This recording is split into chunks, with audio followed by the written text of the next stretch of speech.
पहले पटवारी वालों की नियुक्ति हो जाए, वीडियो वालों की नियुक्ति हो जाए, अन्य जो एग्जाम में हुई है उन सब की नियुक्ति हो जाए, ताकि 4th ग्रेड के अंदर वो अभ्यर्थी सीट खराब न करे, क्योंकि उनका उन वैकेंसियों के अंदर तो सिलेक्शन होगा ही होगा। और उस अभ्यर्थी का कहना भी सही था, हम भी प्रशासन से ये मांग जरूर करेंगे, ऐसा ही होना चाहिए। 4th ग्रेड परीक्षा 2025 की एग्जाम देने वाले सभी अभ्यर्थियों को शुभकामनाएं। और कर्मचारी चयन बोर्ड आयोग ने बड़े शानदार तरीके से आपकी एग्जाम कंडक्ट की है। हालांकि छोटी मोटी अपवादित खबरें जरूर आई थी, किंतु साफ सुथरा वातावरण यहाँ देखने को मिला है।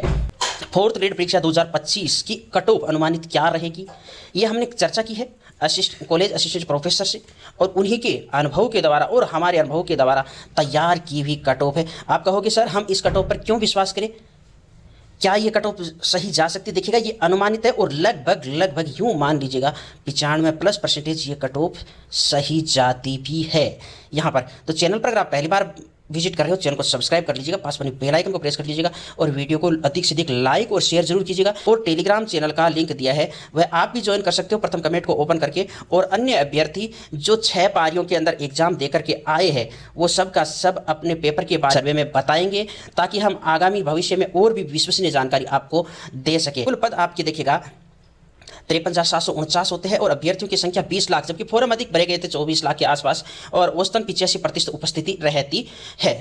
अब 20 लाख अभ्यर्थियों में अध्ययन करने वाले अभ्यर्थियों की, इस भर्ती की तैयारी करने वाले अभ्यर्थियों की संख्या मान करके चलते हैं 8 से 9 लाख। 8 से 9 लाख से अधिक संख्या नहीं है, और वैसे एग्जाम दे रहे अन्य एग्जामों की तैयारी करने वाले अभ्यर्थी है।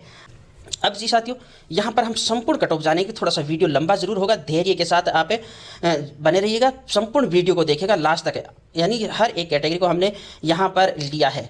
और आप कमेंट करके ज़रूर बताइएगा कि आपका पेपर कौन सी पारी में था, आपका पेपर कौन सी पारी में था, ये कमेंट करके हमें ज़रूर बताइएगा।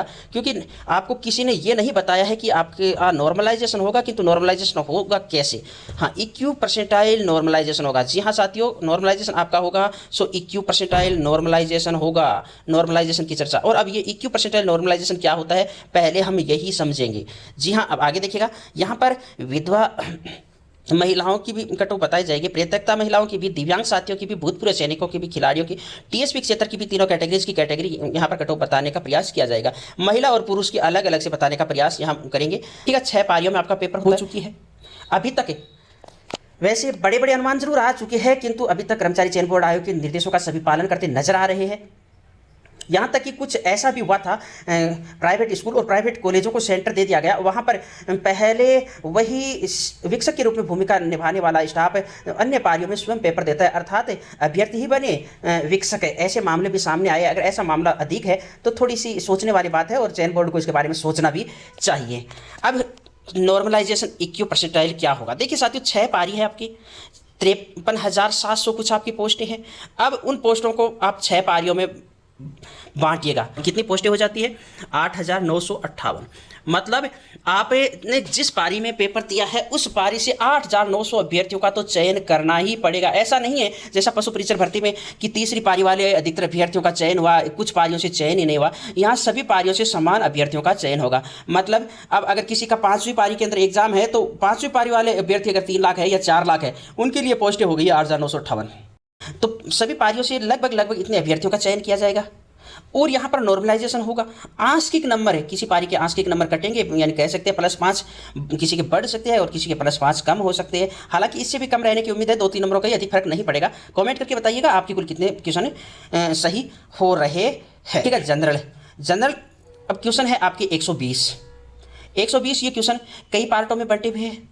किसी को अंग्रेजी आती है तो किसी को गणित नहीं आती, किसी को गणित आती है तो अंग्रेजी नहीं आती, किसी को हिंदी नहीं आती है तो किसी को कंप्यूटर नहीं आता है। इस कुल मिलाकर के 120 क्वेश्चन है, तो कोई अटेंड करेगा ही नहीं। अगर 120 कोई अटेंड कर रहा है, वह स्वतः ही लगभग कंपटीशन से बाहर हो जाता है, क्योंकि 1/3 नेगेटिव मार्किंग है। एक बड़ी बात यह है कि आपके 40% वाली बाध्यता नहीं है। अगर ये बाध्यता होती तो सीटें रिक्त रहती। ध्यान से सुनिएगा मैं क्या कह रहा हूँ। अगर बाध्यता होती तो सीटें आपकी रिक्त रहती। सच है, ऐसा ही होने वाला है। अब 120 क्वेश्चन है, 120 में से अमूमन हम मान करके चलेंगे जो टॉप टॉप टॉप। और टॉप कौन करेंगे? वो बच्चे जो फ्रेश माइंड है, छोटे बच्चे हैं, उनके अधिक नंबर बनेंगे, स्वाभाविक है ये। उन्होंने 5-6 महीने अगर तैयारी की है तो। अब यहाँ पर 100 क्वेश्चनों की बात आ जाती है 120 में से, और 100 में से 100 तक लगभग अटेंड करने पड़ते हैं, क्योंकि ये थोड़ा सा कुछ क्वेश्चन 10-15 आने वाले क्वेश्चन ही गलत हो जाते हैं। और जनरल की अपन मेल की मान करके चल रहे हैं 75 से 77 क्वेश्चन। इनसे भी 5 क्वेश्चन अगर कम है आपके, मान लीजिएगा जनरल के 70 क्वेश्चन है, तो वह भी दौड़ में है। यह नहीं है कि बाहर। यहाँ पर ये 1 इंटू की बताई जाने का प्रयास हम कर रहे हैं, और 2 इंटू में इससे भी कम रहेगी, क्योंकि 2 इंटू में तो आपको मालूम है 1 लाख से अधिक अभ्यर्थी, 1,06,000 अभ्यर्थियों को 2 इंटू के अंदर डॉक्यूमेंट वेरिफिकेशन के लिए बुलाया जाएगा, 1 लाख से अधिक। और फीमेल के 70 से 71, यहाँ पर भी 1 इंटू। और ओबीसी देखिएगा 70 से 73 क्वेश्चन मेल, और फीमेल 68 से 70 क्वेश्चन है। ईडब्ल्यूएस 65 से 70 क्वेश्चन है। ईडब्ल्यूएस महिला वर्ग है वो 62 से 63 क्वेश्चन है। आगे देखिएगा आप, एससी कैटेगरी पुरुष 60 से 61, महिला 57 से 58 है। एसटी पुरुष 58 से 59 है, महिला 53 से 54 क्वेश्चन पर है। अब टीएसपी क्षेत्र में जाते हैं तो जनरल की 60 से 62 मेल वर्ग की, और फीमेल की 55 से 56 क्वेश्चन। एससी के अंदर जनरल की मेल की 55 से 56 क्वेश्चन, और 50 से 51 क्वेश्चन है, और महिला वर्ग की। एसटी के अंदर 48 से 49 क्वेश्चन, जबकि महिला वर्ग की यहाँ पर आ जाती है 42 से 43 क्वेश्चन। अब देखिएगा विधवा की हालांकि इससे भी कम जाने की उम्मीद रहती है, किंतु 40 क्वेश्चन 120 में से राइट काट पीट करके बच रहे हैं, वो संभावित दौड़ में है। ये परित्यक्ता 50 क्वेश्चन, भूतपूर्व सैनिक 50 क्वेश्चन, हालांकि इनकी कट ऑफ इससे भी कम जाने के अनुमान है। और दिव्यांगों की कट ऑफ है वो 55 क्वेश्चन, क्योंकि दिव्यांगता श्रेणी की कट ऑफ के अंदर कुछ वृद्धि होने लग गई है। चैनल पर पहली बार विजिट करें, चैनल को सब्सक्राइब कर लीजिएगा, पास में बेल आइकन को प्रेस कर लीजिएगा, वीडियो को लाइक और शेयर जरूर कर दीजिएगा। धन्यवाद।